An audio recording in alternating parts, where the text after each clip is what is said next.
Dear Pakistanis, हम लोग इस्लामाबाद से लाहौर की तरफ आते हैं तो मोटरवे पुलिस ने हमें रोका। ना सिर्फ उन्होंने हमें कोरोना वायरस से एहतियाती तदाबीर बताई, हमें ग्लव्स, ये देख सकते हैं ग्लव्स, और ये सैनिटाइजर दिया गया है और बहुत सारी एहतियाती तदाबीर के बारे में बताया, रोड सेफ्टी के बारे में बताया है।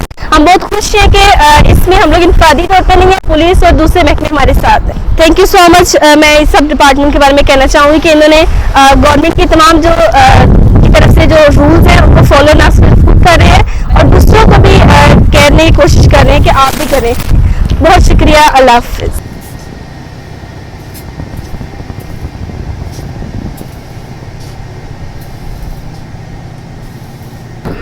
अस्सलाम वालेकुम जनाब, मैं मोटरवे पे काफ़ी अरसे से चल रहा हूँ। आज मुझे मोटरवे वालों ने रोका, ये कोरोना की वजह से मास्क भी दिए और हमारी गाड़ी में स्प्रे वगैरह भी किया और इनकी बहुत बहुत मेहरबानी। जो है ज़रूर पढ़ना है इंशाल्लाह, इम्पोर्टेंट जो है वो मालूमात इंशाल्लाह इंशाल्लाह ना सिर्फ पढ़ना है बल्कि इसके ऊपर आपने अमल भी करना है। बेशक बेशक, बिल्कुल बिल्कुल।